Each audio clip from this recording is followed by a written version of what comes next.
Oke, hari ini saya akan mereview Android Smart Key 3-in-1 yang saya buat. Langsung aja, yang pertama ke Smart Key-nya di HP Android. Itu ada apa saja sih fiturnya? Yang pertama adalah key button, start engine, seat atau pembuka jok, sumber tegangan ini adalah pemotong arus aki. Terus kemudian ada fuel meter, alarm, GPS, koordinatnya, dan GPS tampilannya. Di sini ada dua, yaitu yang pertama adalah yang hitam ini adalah motor, dan yang ini adalah lokasi HP kita yang hijau. Kemudian ada notifikasi bila MCU kita dalam keadaan mati, maka HP akan memperingatkan kita. Kemudian ada alarm. Oke, mari kita coba aja fitur yang pertama. Fitur yang pertama adalah key button. Key button untuk mengaktifkan sistem kelistrikan pada sepeda motor. Mari kita coba aktifkan. Oke. Jika diaktifkan, maka indikator dari hazard dan buzzer akan menyala. Coba kita matikan. Oke, coba kita nyalakan. Oke, bagus. Tidak ada delay. Jika sistem kelistrikan menyala, maka tombol netral akan menyala jika dalam posisi netral. Kemudian untuk fitur selanjutnya adalah start engine. Start engine ini untuk menyalakan mesin motor. Kita coba.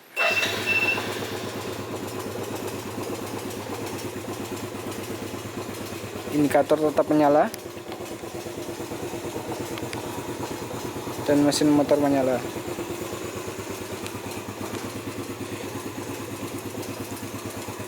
Untuk indikator sein, hazard, depan belakang hidup semua.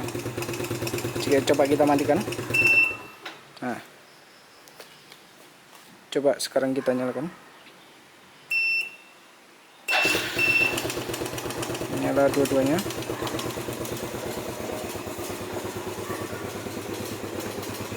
Untuk bensin di sini tinggal 6 ya.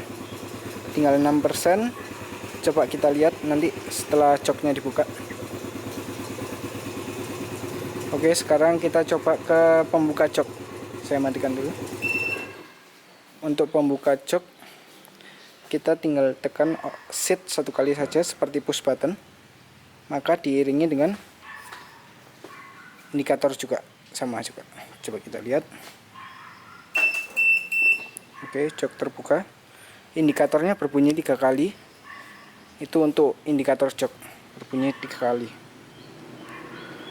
Coba kita tutup lagi. Tutupnya manual seperti biasa. Oke, coba kita buka lagi. Nah, seperti biasa. Coba kita cek bensinnya. Ya, kosong saudara.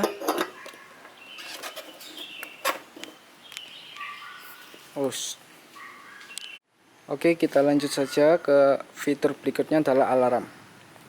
Coba alarm kita nyalakan dalam kondisi off dulu ya. Dalam kondisi off, jika bagasi dibuka. Ini kita pakai kunci kontak aja. Nah, tidak terjadi apa-apa. Oke, ini triggernya, limit switch. Kita tutup. Tapi apa yang terjadi jika kita menekan tombol alarmnya dinyalakan? Nah, maka kita coba buka, maka akan berbunyi 30 kali.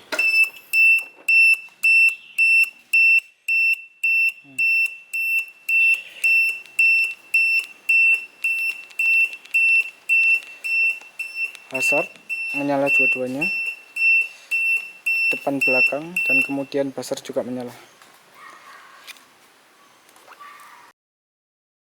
Oke, sekarang kita coba sumber tegangannya. Sumber tegangan ada di jok. Oke, kita lihat coba fitur sumber tegangan ini ya. Ini adalah pemutus arus aki. dimana jika kita on kan maka arus akan mati dan power bank tidak akan mengecas. Jika arus mati dari aki, maka power bank tidak akan mengecas. Kemudian bila kita nyalakan, nah, maka sumbernya dari aki akan mengalir ke power bank lagi. Kita akan matikan. Oke, kita nyalakan lagi. Ini posisi power bank tercas. Dan kalau ini, nah ini mati, power bank tidak tercas. Oke, langsung saja. Gimana sih cara buat Android Smart Key 3-in-1? Sebelumnya teman-teman harus pahami dulu bahwa Android Smart Key 3-in-1 itu terdiri dari dua komponen besar, yaitu Smart Key dan MCU. MCU adalah Monitoring and Control Unit. Nah, di dalam MCU terdapat komponen-komponen pendukung yang mendukung terbentuknya MCU itu sendiri, yaitu terdiri dari komponen-komponen kecil yang disatukan. Yang pertama, ada Raspberry, Relay, Hydraulic, ADC, GPS, Step-down Module, Central Lock, Limit Switch, Power Bank, Buzzer, dan lain-lainnya. Oke, sekarang wiring untuk saklar on-off dan starter. Untuk saklar on-off terdiri dari dua kabel dari kunci kontak. Itu akan disambungkan ke relay. Relay yang kita tandai dengan R1. Relay pada katup NO normally open. Lalu yang kedua, relay pada katup common. Kemudian setelah itu R1 mendapat input dari Raspberry.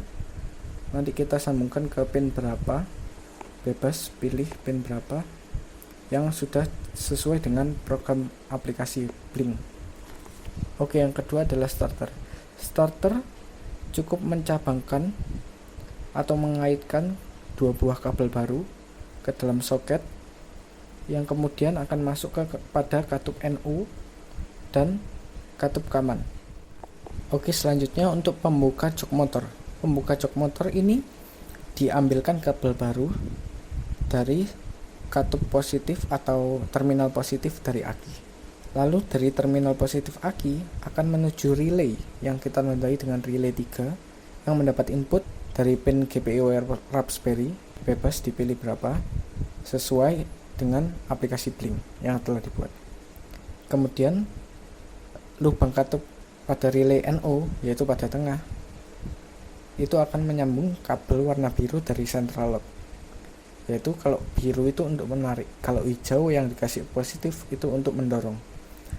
Kemudian karena ini menarik maka disambungkan ke kabel biru dari common itu. Kemudian yang hijau akan disambungkan ke ground acu atau aki. Oke, untuk pemutus arus aki kita menggunakan relay yang kita tandai dengan R4. Relay R4 ini akan disambungkan ke katup NC, akan disambungkan ke terminal positif aki, di mana kabel bawaan terminal positif aki akan diambil dan dimasukkan ke katup common pada relay. Jadi jika relay itu ditekan maka akan terputus arusnya yang mengalir ke seluruh bodi, karena kabel positif dari terminal aki menuju ke katup NC, yaitu normally close, yang artinya kabel itu akan tersambung secara otomatis bila tombol ditekan. Tetapi jika sebaliknya kalau diaktifkan tombolnya maka akan putus. Untuk alarm terdapat 3 lubang, NO, NC, dan common seperti pada relay. Karena sistemnya adalah limit switch dalam posisi tertutup, itu artinya alarm tidak akan berbunyi. Kalau terbuka berbunyi, berarti kabel dari VCC 5V akan dimasukkan ke dalam NC dan kemudian common akan dihubungkan kepada pin yang sudah ditentukan di Raspberry. Untuk fuel meter, karena di project ini menggunakan sepeda motor Vega ZR, di mana sepeda motor ini masih menggunakan sistem pelampung, maka dari itu sinyal yang dikeluarkan dari sistem pelampung adalah sebagai resistansi. Maka perlu diubah dulu menjadi volt dengan cara pembagi tegangan. Setelah itu, setelah melewati rangkaian pembagi tegangan akan dimasukkan ke dalam ADC converter, di mana sinyal yang tadi berupa tegangan, yaitu sinyal analog, akan diubah menjadi sinyal digital yang dapat dibaca oleh Raspberry. Dari ADC tersebut akan disambungkan kabelnya kepada pin yang sudah tersedia di GPIO dari Raspberry sehingga bisa dibaca oleh Blink. Kemudian untuk GPS tracking mudah sekali, cukup untuk memasangkan GPS USB GLONASS ke dalam port USB yang ada di Raspberry. Kemudian dari program akan diprogram untuk mengambil data dari USB tersebut dan untuk ditampilkan dalam virtual pin di Blink. Di dalam project ini masih ada kekurangan pada GPS karena menggunakan sistem lampu, maka di saat bensin tidak penuh, maka indikator akan bergerak naik turun, tidak stabil. Jadi jika misal dengan kecepatan tinggi dan jalan berlubang dan jalan berbatuan, maka itu akan mempengaruhi dari indikator, mungkin naik 5, naik 2, atau turun 5, atau turun 2. Setelah itu akan kembali normal seperti biasa lagi. Oke, sekian dulu penjelasan dari saya. Untuk pemrograman akan saya bahas di lain kesempatan. Terima kasih.